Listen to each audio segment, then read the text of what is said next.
I can't see who's there or take any visual cues. My name's Jane. I work for Equality Together. We're a disability charity based in Manningham Mills. We've got quite a few different strings to our bow, but everything we do is based on the social approach to disability. So, Daryl?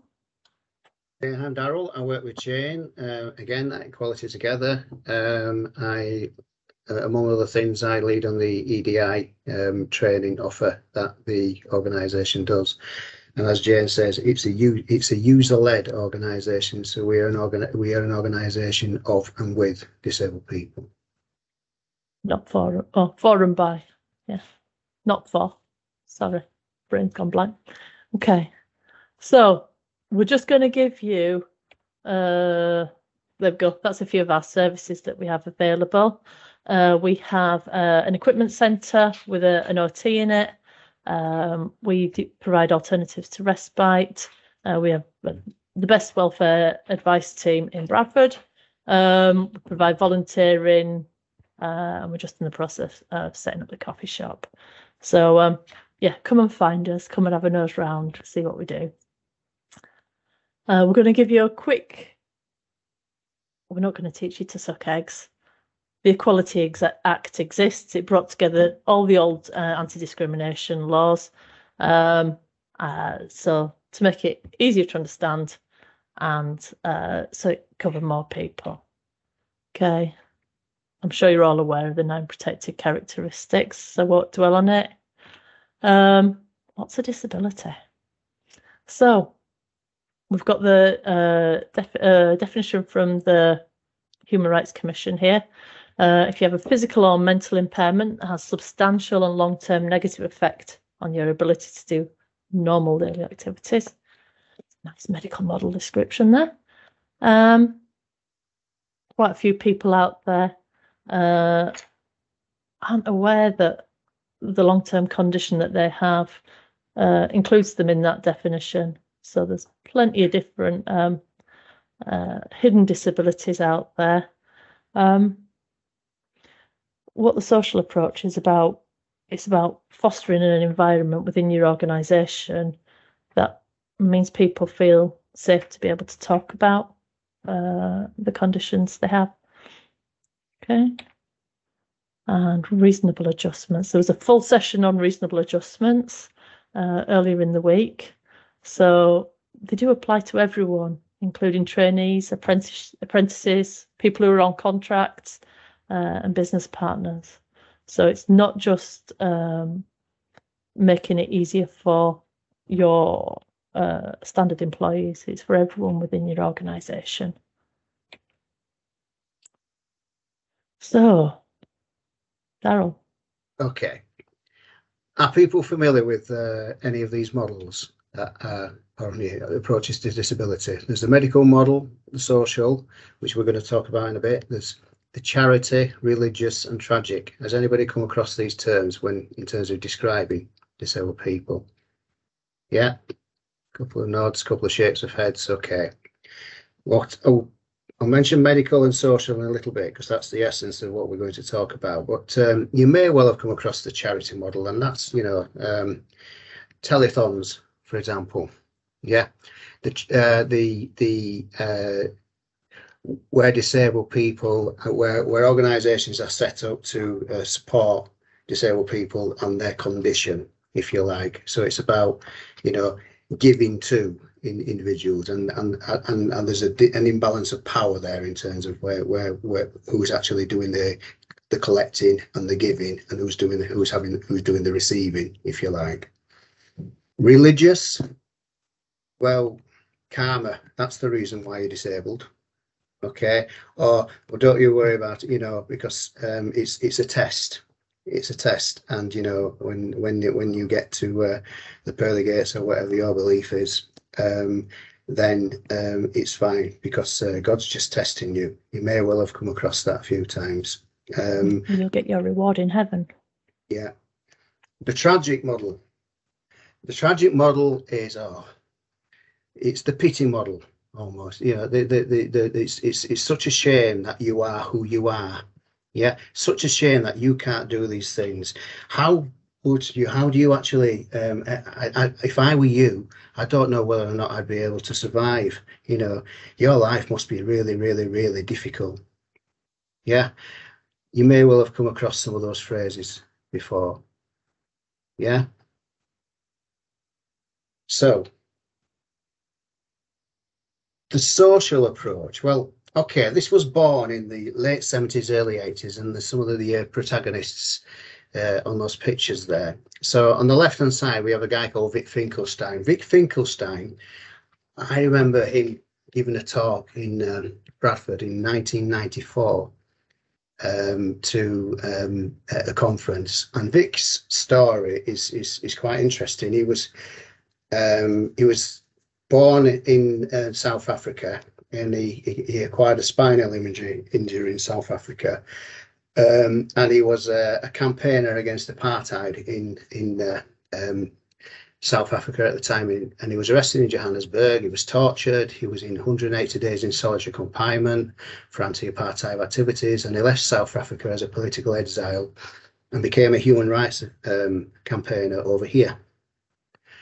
And he led, alongside Mike Oliver, who I mentioned in a minute, the Disabled People's Movement, and was a founding member of the Union of Physically Impaired People Against Segregation.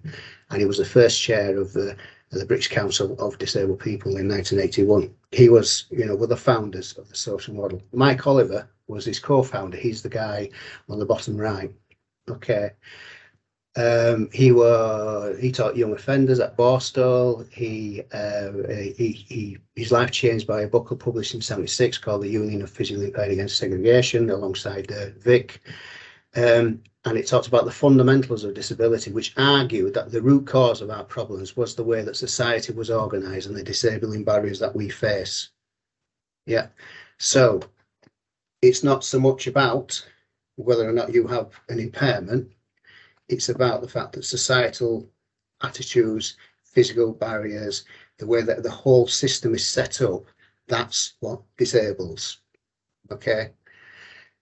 And Vic, his talk was about, he called it The Tale of Two Cities, and he talked about his different experiences when he visited two places. And one of the first place he visited was Budapest, and he went to the Peto Institute. Now, the Peto Institute is an institute that's set up to conductively educate disabled children who have cerebral palsy. And he arrived at the institute, and the accessible entrance is around the side, up the lift. The main entrance is via a set of stairs, and he went in there and he saw all of these young people with assistance being conducted and spending half an hour potentially to walk up a flight of stairs. And the theory being that you were able to be able, by the time that you had finished your experience there, to walk down the steps at the front of the place yourself when there's a perfectly adequate lift that he could use as a wheelchair user around the corner. Okay. And he talked about that, his time spent in Budapest, wheeling around Budapest, if he could actually do that. He hardly ever saw any other disabled people. He couldn't get into any of the shops. He couldn't get into any of the places. He got stared at. The public transport system wasn't accessible. And the more time he spent in that environment, the more disabled he felt. Whereas when he went to New York, and this was round about the time, a few years after the Americans with Disabilities Act, which was it was born out of a civil rights campaign of veterans coming back from the Vietnam War and taking direct action and building ramps outside of universities and all of that sort of thing, which resulted in the Americans with Disabilities Act. There was enough good practice going on there for him to actually wheel around the place, for him to actually stop in an accessible hotel that worked for him, being able to get into premises, being able to toilet with dignity, all of those sorts of things. And the rules at that time had strengthened even more so now, were that he waited at the bus stop for one of the public buses, And the rule is it's a federal offence for that space not to be kept available for a wheelchair user to be able to use. So if anybody is sitting in that space, which is one of the flip-up seats and what have you, they have to move, otherwise they're creating a federal offence, okay, for him to actually be able to sit there and sit alongside his non-disabled peers, enjoying, you know, the joys of public transport, if you want to call it that. And he talked about the more that time he spent there, it were, you know, he was able to share normative experiences, and even, you know, have these little incidental conversations, such as whilst he was actually sitting at the bus stop alongside his non-disabled new friend, he could complain alongside him about the bus being late. You know, just little things like that. So, you know, something that was a connection between everybody, you know, and these normative examples. So they were the strident campaigners for the social approach to disability. A couple of other guys on there. We have Tom Young and Francis Ryan. Frances Ryan. Now, Frances Ryan, she's an author of a book around. It's called Crippled, and that's. She's a journalist and she's an author. The book, the title is very provocative, but what she's talking about is the oppressive systems in terms of welfare, etc., which are about putting disabled people, or maintaining disabled people in poverty. And then you have Tom Shakespeare, who's an academic, who's quite a provocative academic, and he's based. He was at Newcastle, and he is challenging the views of social approach, social model, and he comes from the point of view that we need to move on and progress from that. And it's worth actually understanding where he's coming from as well, to understand that, you know, this narrative and this where models are, if you like, inherent heresies, and it's about understanding that we're not tied to the model. We need to evolve and we need to drive forward. Okay. Yeah. Next slide, please. I'm trying. There we go. Try on that. Hang on. There we go. So we've touched on these models, the medical and the social. So the medical model says, oh, you're broken. There's something wrong with you. We need to fix that. Okay. So there's, you know, all sorts of things. For example, if you start as a child, you might be in a special school. You might have special transport to get you to your special school. You might have specialists and different people who are trying to make you better. Okay, so disabled people therefore are the passive, the receiving services. Okay, and they are and they're moving on. Okay, let's go. So I just tried to move something there.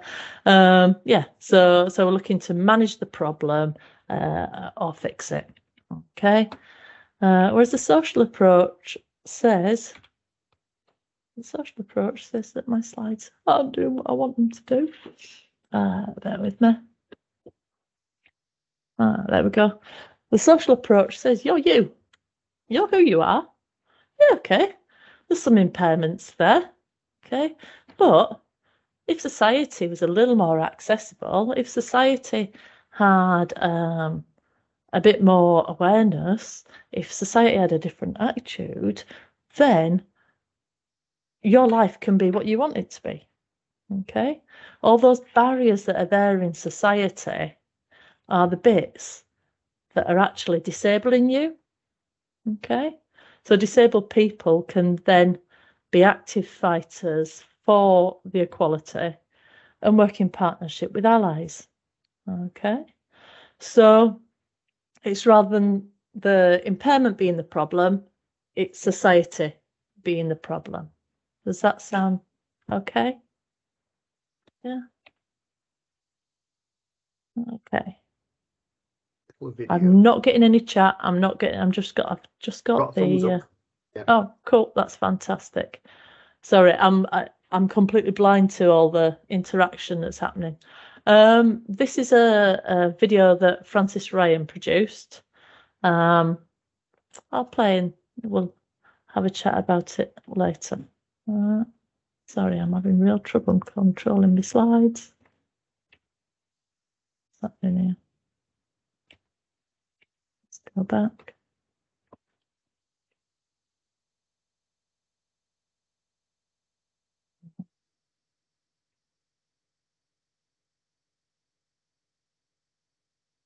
Why isn't it working?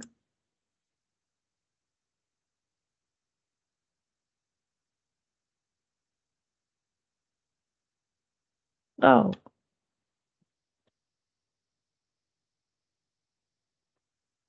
Apologies. No.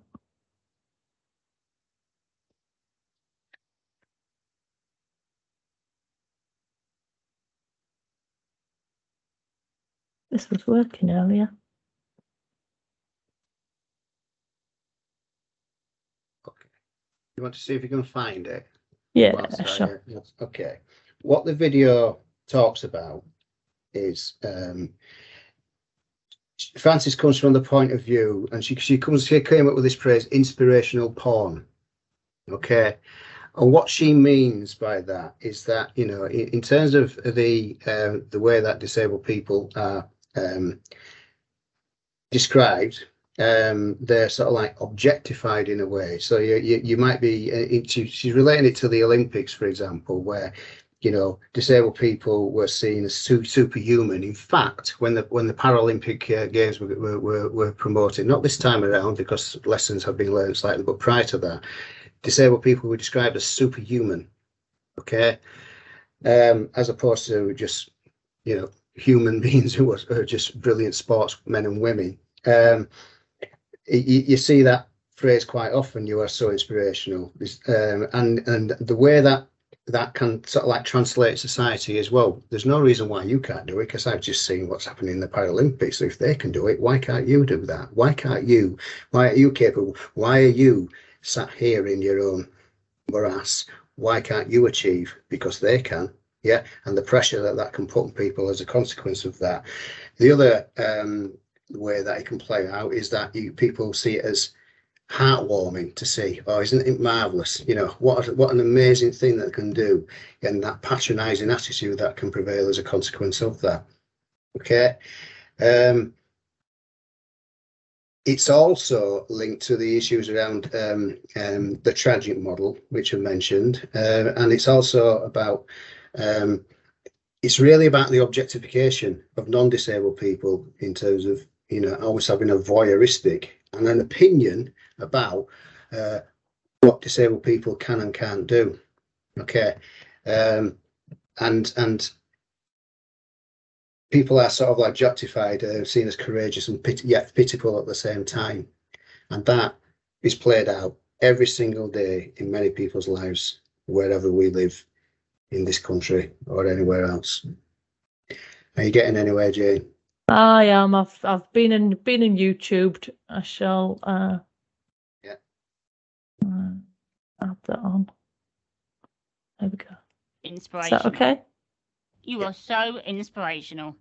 It's one of those phrases that disabled people hear a lot. And with the Paralympics coming up and amazing athletes on our screens, it's likely we're going to be hearing this narrative even more. This year, as in 2012, our Paralympians are being dubbed as superhuman. In many ways, this is positive, but it carries with it this timeless idea that disabled people are something other than simply human. At the same time, the tagline, "There's no such thing as can't," insinuates that every disabled person can do anything if only they tried hard enough. Look at Stephen Hawking. Rather than acknowledging the multiple barriers disabled people face in society, the emphasis is on the individual and whether or not they deserve praise. But who wouldn't want to be called inspirational? Isn't it a good thing? If we press a little further, equating disability with inspiration reinforces two worrying things. Firstly, that disability is automatically a terrible tragedy that has to be overcome. Secondly, that whatever struggle or success disabled people experience is simply a means to make non-disabled people feel good. This representation of disabled people is often called inspiration porn. By definition of pornography, someone, here a disabled person, is objectified for the benefit of the person watching. We see it in the viral videos of teenagers with Down syndrome being asked to the prom, or those social media memes of Stephen Hawking with a motivational quote above his wheelchair. It's the Tiny Tim philosophy. Disabled people, courageous yet pitiable, exist to give non-disabled people a warm fuzzy feeling, or to provide a better outlook on their own lives. It's time to stop calling disability inspirational.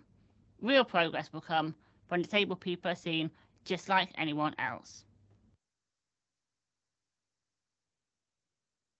Okay. Your thoughts on that one? Yeah. Okay. Take yourself off mute if you want to make a comment. I think there's a couple of things in chat. Yeah. James put. Yeah, it was me. It was just really insightful. Just to have a different perspective on that issue topic. Yeah. Just a different perspective. You can relate to it. You can relate to where she's coming from. You can understand. Yeah. Yeah. Good. Okay. Makes you question, because when you saw all them Channel 4 adverts that she put on there, it was like it was blasted everyone. It's superhuman, and I never questioned my mind how that actually is quite offensive as well. At the same time, even though it was not meant, I don't think it was meant to be offensive, but actually it is offensive to some people. And it kind of helps in a way if you take away that protected characteristic and put a different one in. Mm-hmm. Yeah. Or that group of people, inspirational. Yeah. Aren't they fantastic? Isn't it marvelous? Yeah. They can do it. Why can't you do it? Yeah. And once you actually, swap those things around, you think, well, how offensive is that? Yeah. To actually think of it from that point of view. Okay. Right. Next slide. Are we all right, Jay? Okay. Yeah. Give us a sec. I'll try and get back on the PowerPoint. Include sound. Share screen. Welcome to here. There we go. Okay. So, how do we get to these different approaches? Stereotypes. When we're looking at Francis Ryan's video, there's a lot of stereotypes that are around disability. They start from going back a step from our prejudices. Okay, we all have prejudices. We all have inherent biases. We're all a product of where we come from, who raised us, what we learned, what we saw along our journey. Okay, so what our brain does automatically is when it sees a situation, it makes a judgment. And that judgment can sometimes be helpful and sometimes not be helpful. Okay, so we have that prejudice, we prejudge someone. Okay, so when we prejudge someone, we put them into little boxes. So, oh, I met someone who had that, and they were like that. So, I can't come up with an example just off the top of my head. Sorry, if you meet somebody who's got autism, okay.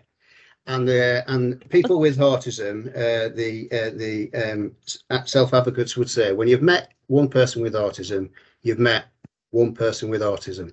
Okay, so it's very unique to that individual. There are some common traits among the condition, but the trap is when you actually prejudge and you think that, and you stereotype and you think, well, I know how that person behaved. Yeah, and therefore you're going to behave that way as well, aren't you? So I know what your needs are. I've made that judgment. Okay, I don't need to ask you and interact with you or talk with you because I know, because I've had one experience. It's not my experience; it's their experience, But I'm experiencing it vicariously and I'm transferring it onto you. And the word stereotype, my QI fact, is that it comes from the printing industry.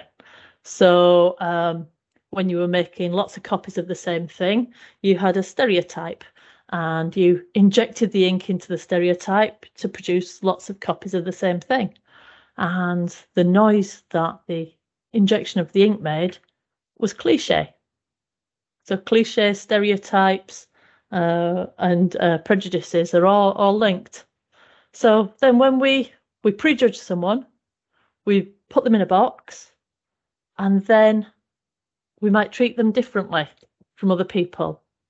And that action of treating someone differently because of the stereotype and because of your prejudice is discrimination.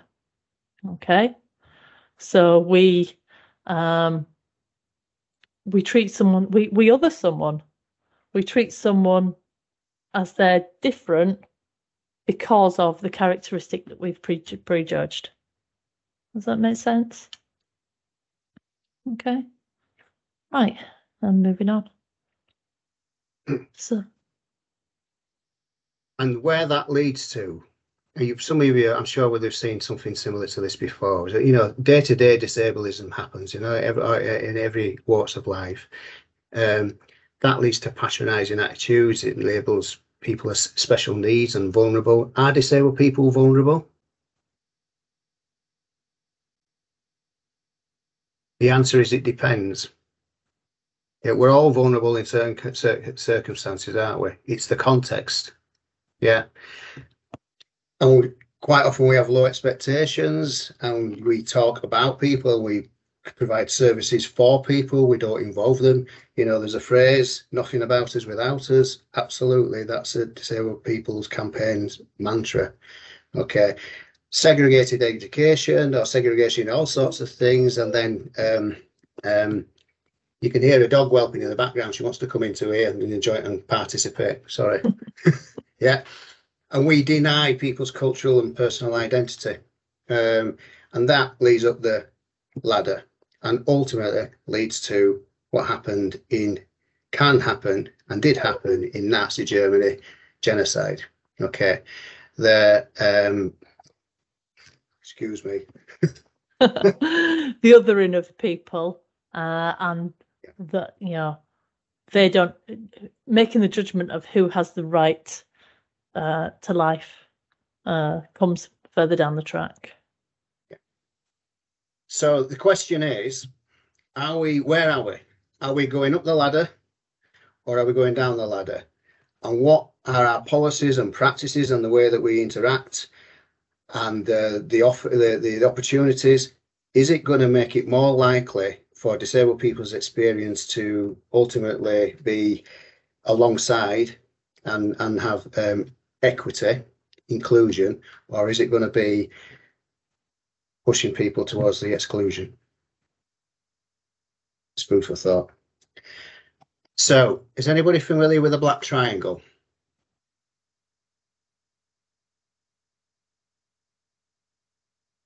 Okay. There's a nod from Zara there. Right, okay, so the black triangle, whereas Jewish people had to wear the Star of David when they were in the Nazi concentration camps, so-called useless eaters had to wear the black triangle. Okay, so this was part of the Nazis' T4 euthanasia program, and it was the Nazi effort, framed as a euthanasia program to kill incurably ill, physically and mentally disabled people, people who are emotionally distraught, elderly people. Hitler initiated the program in 1939. It was officially discontinued in 1941, but the killings continued covertly until the military defeat of Nazi Germany in 1945. Nazi officials assigned people to this program largely based upon their economic productivity, so the Nazis referred to the program's victims as burdensome lives and useless eaters. And when the program's personnel killed people at first by starvation and then by lethal injection, but that was inefficient, so they later chose asphyxiation by poison gas as a preferred killing technique. Physicians oversaw these gassings in chambers disguised as showers using the lethal gas provided by chemists. And programme administrators established the gas chambers in the 6 killing centres. The paramilitary corps in charge of the transports donned white coats to keep up the charade that this was a medical procedure. And programme staff informed victims' families of the transfer to the killing centres, and visits, however, were never possible. And the relatives then received condolence letters, falsified death certificates signed by physicians, and urns containing the ashes.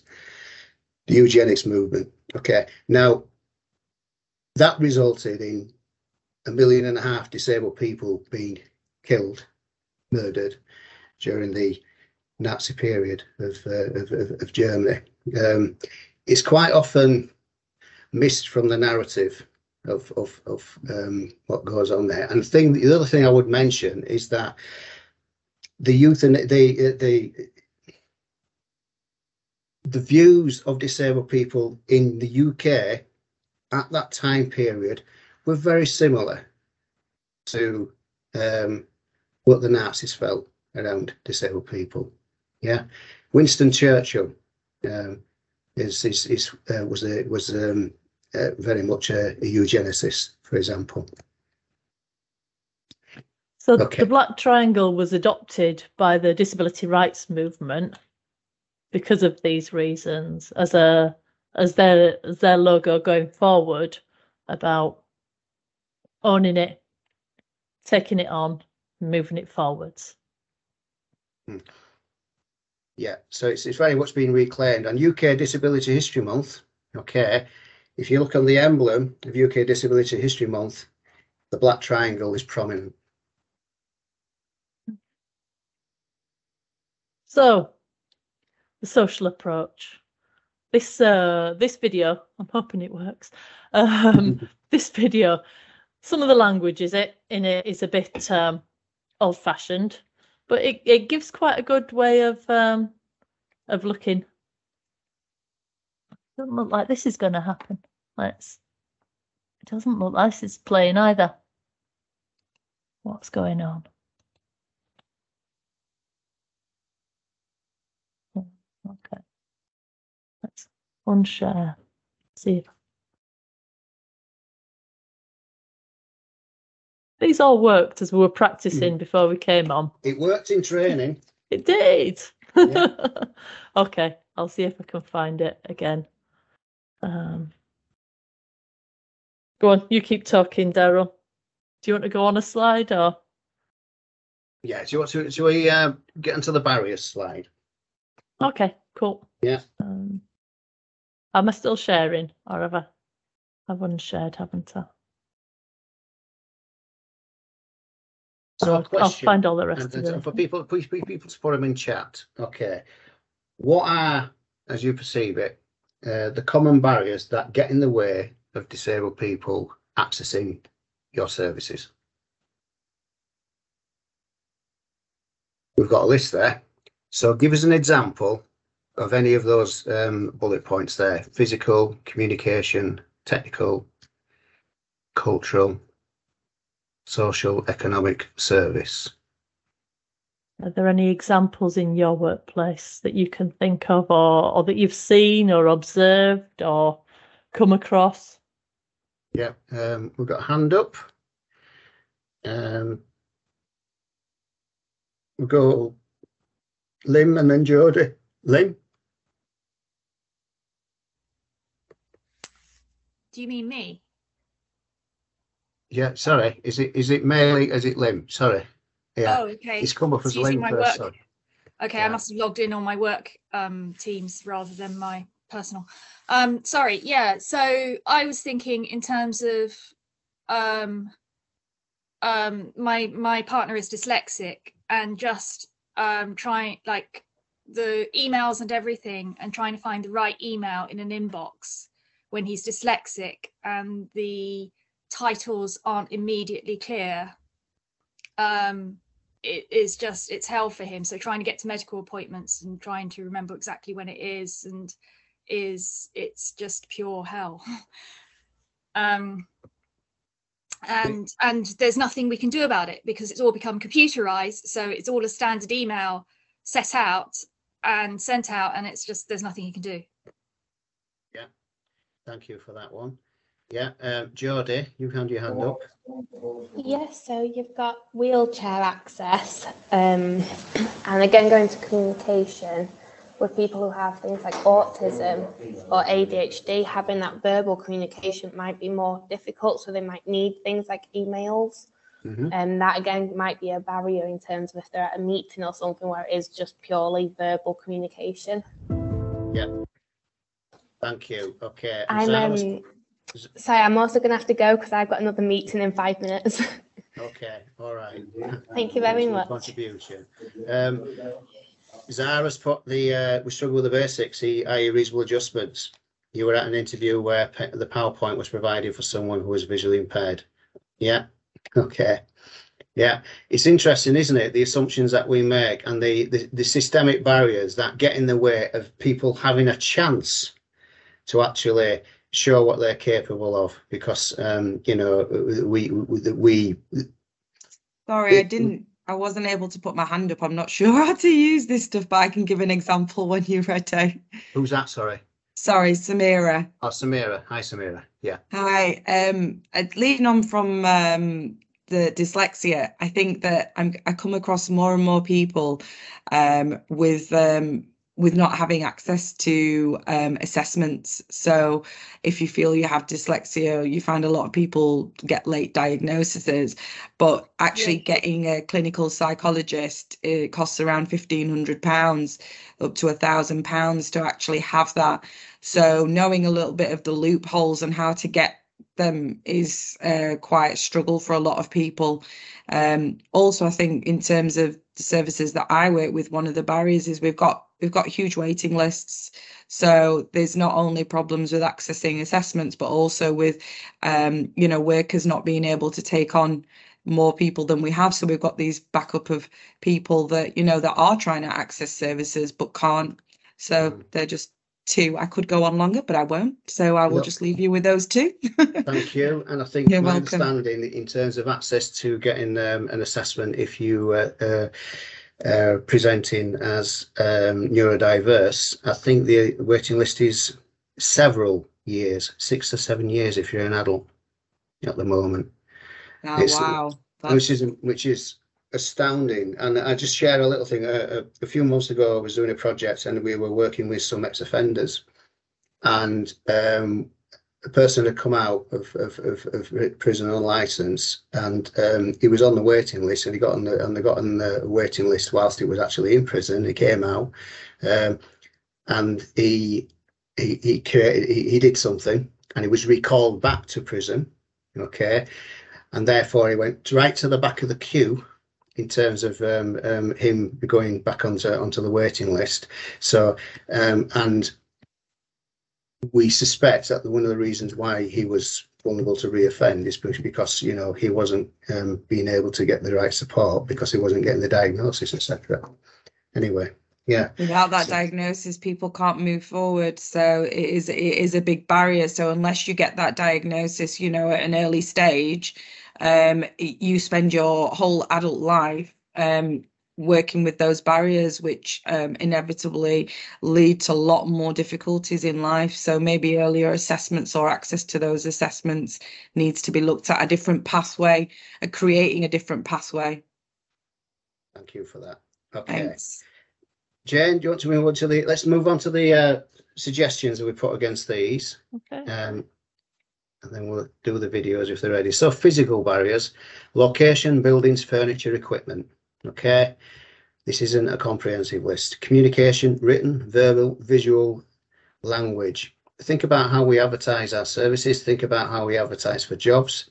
Think about the process that people have to go through in order to apply for a job. All of the barriers that are there. Think about the interview process. Okay, is it about getting the best person for the job, or is it about who's good at interviews? Technical barriers: equipment, knowledge, skills. Economic barriers related to technology. So if you can't afford the laptop, the tablet, the iPhone, etc., and that's the only way that we were able to access that service, what do you do? Or the access to the internet with the tablet. Yeah. Can you afford to pay for your Wi-Fi? Yeah.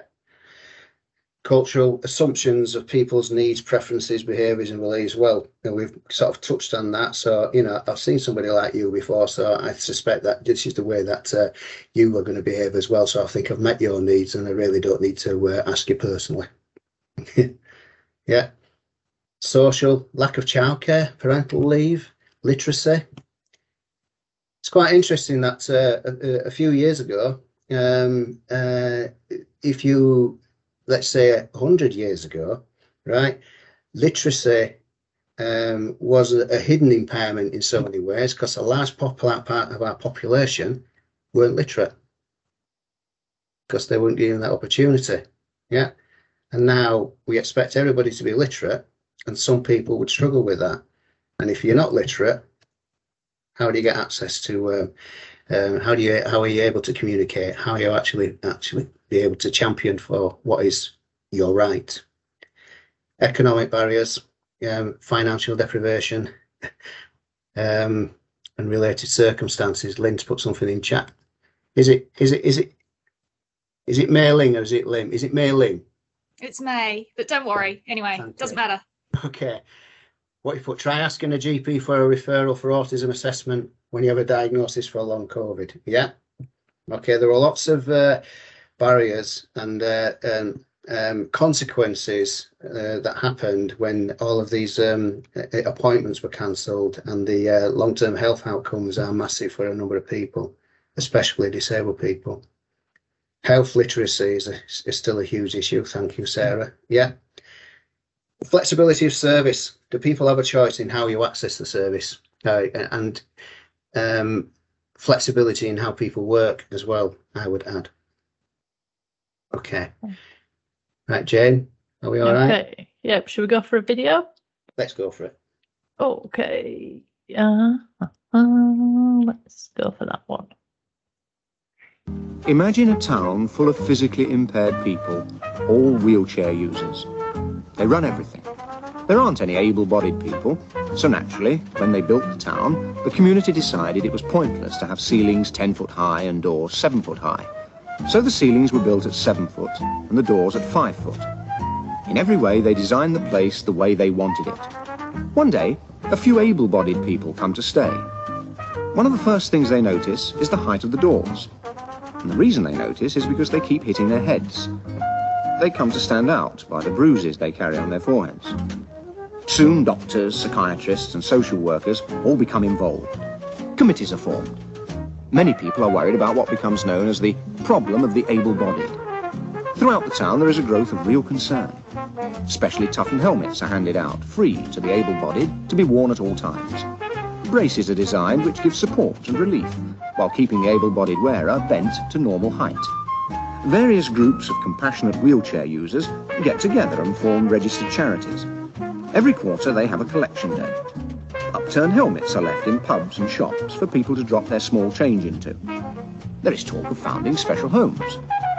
But then one day, it dawns on the able-bodied that there is nothing actually wrong with them, just that society excludes them.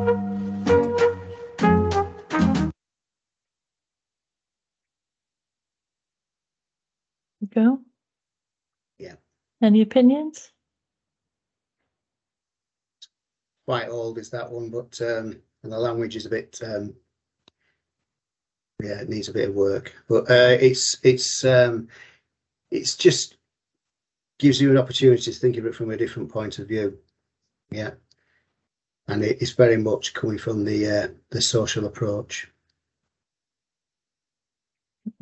Yeah, well, don't worry, we'll share links in the presentation, so you'll get the copies to the links to the videos and everything. Yeah. So, and the biggest issue really is our attitude. That's the biggest challenge of all. Yeah. If our behaviours and perceptions, assumptions are discriminatory and disabling, then the barriers are humongous, and they emerge out of that lack of understanding, which can lead to people being ignored, judged, misconceptions, be treated really, really badly. And I think that's one of the takeaways. If we actually are open in terms of our attitude, we start to come from the point of view of being inclusive, because all of the other barriers start to fall away because our attitude is much more inclusive. Okay. So language says an awful lot about about judgment, about how we judge people. Okay, for example, handicapped comes from being cap in hand, from the need to beg for income, to beg for money to live on. Okay, so we tend to avoid that. People with disabilities. Now, a lot of people argue that people first language should be people with disabilities, but people are disabled, and we're not necessarily referring to the impairment. What we're referring to is society. Society disables people. So the disability rights movement tend to go with disabled people. They do have endless discussions backwards and forwards between different people with different views, but disabled people is generally preferred to people with disabilities. Able-bodied, it cropped up in that video there. Everybody's got a body. Everybody's body's able to do some things. Non-disabled people are generally how the language would use. Normal. What on earth is normal? There's no such thing as normal. And anyone who thinks they're normal, they're the deluded ones. That's Nick from Francesca Martinez, who you may or may not have come across. She's a comedian with cerebral palsy. So Google her. She's very, very funny. Suffers from. She suffers from diabetes, suffers from AIDS, or they're a victim of a terrible tragedy. Suffers from people's attitudes. Yeah. Yeah. So generally the alternative to that is whoever it is who has diabetes or asthma or cerebral palsy or whatever condition. Anything that clumps people together is generally frowned on. The deaf, the blind. It's a blind person, it's a deaf person, it's a BSL user, it's a visually impaired person, deaf and dumb, generally people who have been deaf from birth, haven't heard the sounds coming in, so they don't know how to form the sounds going out, so they tend not to have speech, so it'd be deaf without speech. Anything that ties someone or infers, being bound to something, generally we tend not to use. And it's a wheelchair user. If someone's confined and limited, their body may need that to be able to access things, but that doesn't mean that them as a whole person is linked to that chair. It's only the movement bit. Yeah, so we tend to use wheelchair user. We do a full session on language and disability etiquette. So if you're interested in that, please do get in touch and we can put that on. Okay. Right. Anything else on language? Whilst you're sorting out the other video, I'll just share a personal experience. It's not really language, but it's about attitude. My mum was a wheelchair user. From when we were young kids. And then she became registered blind. And we used to, me and my brothers used to take it in turns taking her shopping. Okay. And her chair was 3 times as wide at the end of the journey than it was at the beginning. That's, by the way, she made the most of the opportunity to go out. When she wanted to go shopping, she wanted to buy some underwear. Okay, so we go to a shop in town, and the shop assistant is wanting to have the conversation with me about the colour of knickers that my mother wants to buy. She doesn't want to talk to my mum. I don't want to have that conversation. I'm son. I'm just like, no, I don't. Anyway, but I mean, but she wants to have it. She wants to have it with me. But Mum's great. Mum's got a brain. Mum's got a mouth. Yeah. But the conversation was very much directed at me to translate it to my mother, who was perfectly capable of self-advocating. And you will have come across that attitude so many times, no doubt. Okay. And it's about it, and the language is part of it. Etiquette is so much more important. So it's important as well. It's how we speak, how we are speaking equally and respectfully with an individual, and respecting their space and respecting their access needs. Okay, I'll go with the video.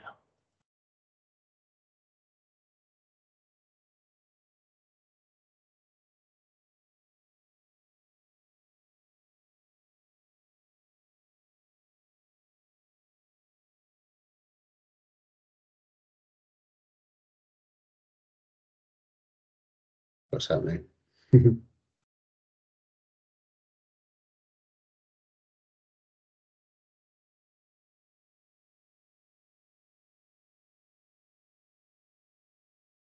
need to come out again, Jane. Sorry? You need to come out. We can't hear the video. Oh, Can't see it either. We can't hear or see the video, Jane. okay, Sorry. right. Okay. Hang on. Right, let's do that back to the start. Let's get back. Oh, that's because I'm not on the PowerPoint. Right, okay. So, apologies for my technical rubbishness. We don't use Teams at where I am. Okay. Teams is rubbish. Full stop. Right. Okay. Share a different screen and let's go with this. There. You're such an inspiration. Better. So brave. You remind me to be happy.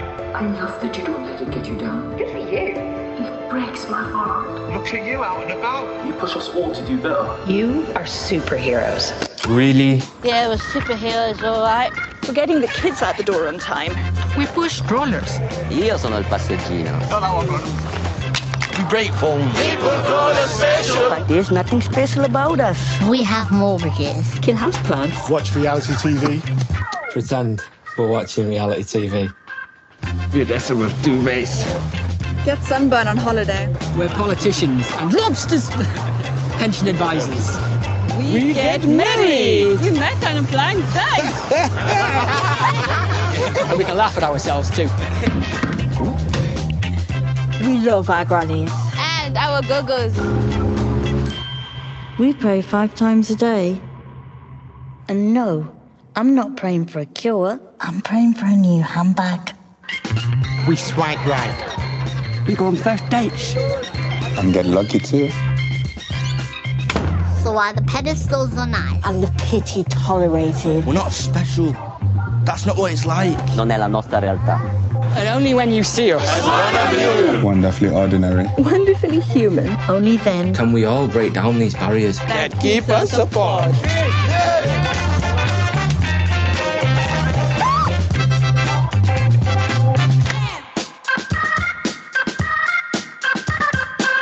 That's 1 billion people.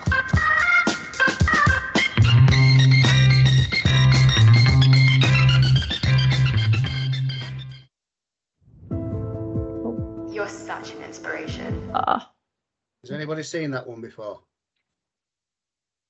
No? Not me. Okay. Yeah.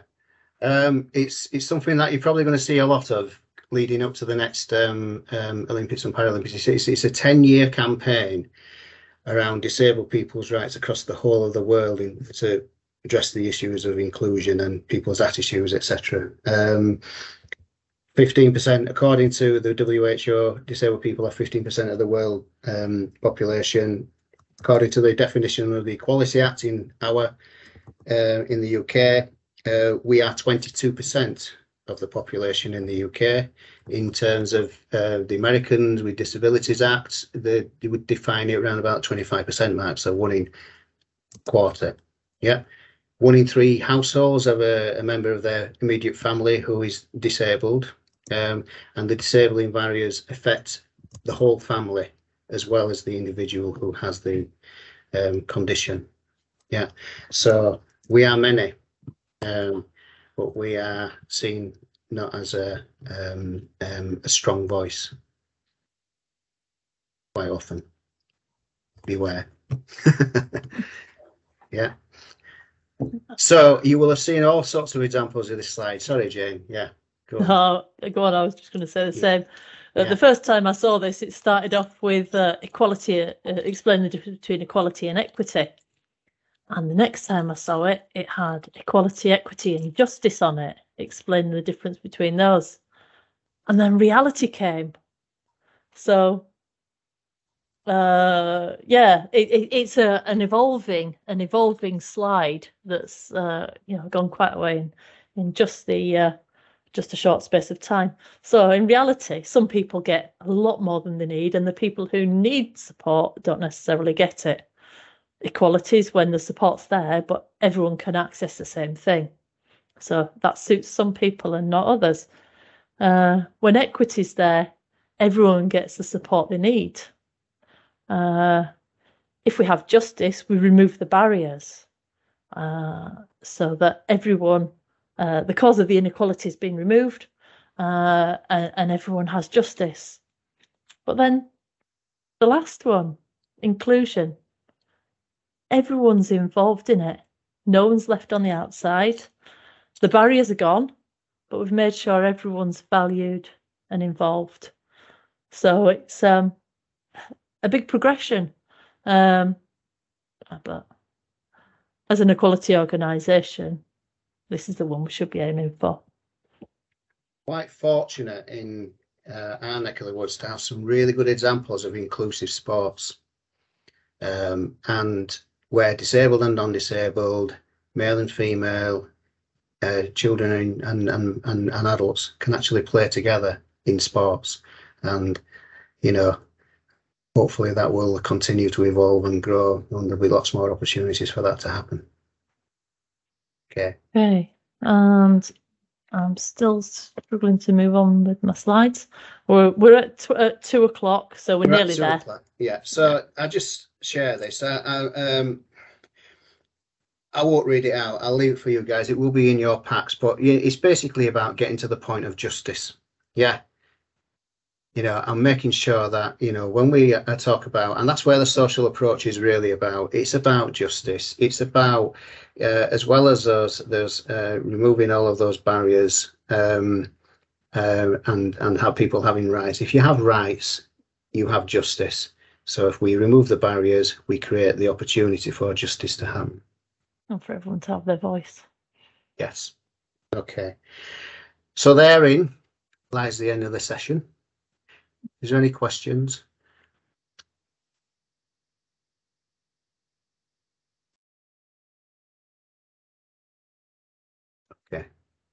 Okay, that's fine. Hopefully you found that